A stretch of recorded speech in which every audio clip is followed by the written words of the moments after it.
Let's move on to Two Door Cinema Club. They released an album called False Alarm this week. It is 12 songs long and 47 minutes long-ish because they included 2 single edits of some of the songs. So you can cut that down to like about 40 minutes. So it's like the Audioface. Perfect.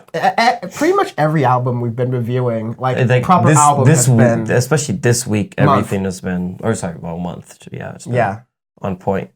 Almost everything. I think there was one last week that went to like 57 minutes, but I still fucks with 57 minutes. Yeah, I mean, it's if you can fill that time and make it good, then it works. Exactly. Most people know Two Door Cinema Club. Again, this is another like commercial band because of the song "What You Know."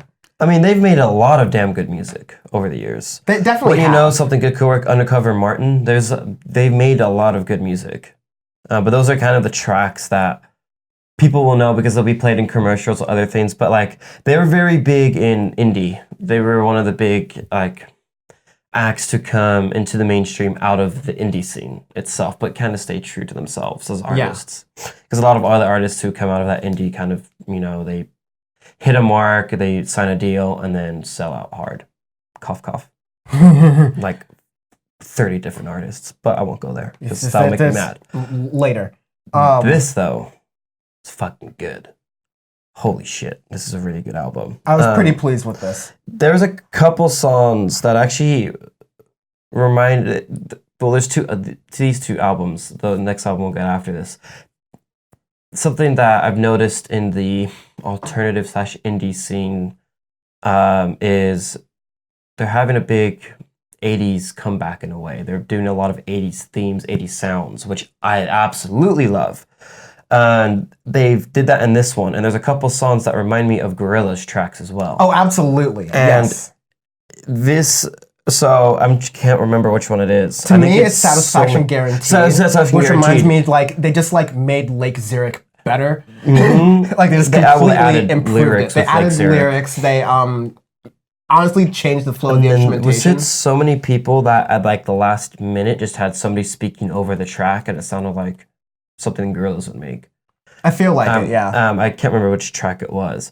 Once and Talk are kind of good, like true indie hits, but with a little twist on it as well. This is the problem we had with Silver Sun Pickups. As much as I do like that album, I wanted a little more variation, a little more tone, a little more experimentation, and Two Door Cinema Club fucking did that throughout this entire album. I absolutely love this, top to bottom. Every song flows. It has a theme of... kind of like it's similar to Vampire Weekend, where it's optimistic outlook of life, which is a nice change in a way. And everything's upbeat, it flows. There's not a song that's out of place. I don't know why they put the single edits in the album. I don't know if that's just the Spotify, what's on there, because the same thing on Hot Chip's album, but we'll get to that in a second. I mean, that's... I think it just might be like a label thing, because I've seen some bands in various times, just in history, really. Like, I make it seem like storied history, but even like in the past 10, 15 years that I've been paying attention, where they put the single edits on the album, or in the streaming time, they'll just put the singles like separately as singles, but the album version will just be the clean album. I don't know why you do it. There's no real reason to. Exactly. Maybe there's some logistical money reason it makes sense, but nevertheless, it's there. And I guess it's worth repeating again that when I'm reviewing an album, I listen to the album version, and I only listen to the album version within the album to kind of get an idea of what they were going for with that, just kind of vaguely. But I have to say, this has one of the best album enders I've heard in a while. Already Gone. Already Gone's a banger. The only thing I hate about it, is that purposely they make it end super abruptly. Like I like that because I guess I'm kind of used to it. Most Def did that a lot. Yeah, I like it if it ends abruptly because it's just kind of fun. It felt like that theme. I like that because it's the theme of the album is kind of silly. It's different.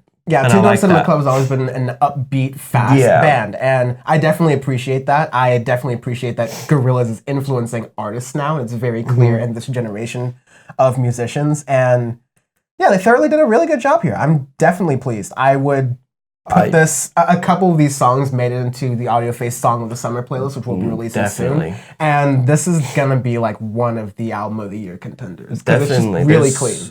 It's a solid album. This is a good Mohammed moment. This is a solid Mohammed moment. Ooh, I was about to choose Mohammed Moment, actually. He's a good one. He's a good one because he's a member of the Assembly of Experts. Whatever the fuck that means. He's an expert on members, so that's what... They're a deliberative body empowered to designate and dismiss the supreme leader of Iran. Oh, so shit, they've got power. They've got a little bit of power. Ooh. I mean, like, in theory, on paper. On paper, but you know, Hassan has got all the fucking power in that bitch. But... I'm going to go with Reza Ostadi Moghadam. He is also on the Assembly of Experts, and he's also in the Expediency Discernment Council, which sounds very important. The Two Door Cinema Club definitely deserves this because they, just... made a banger.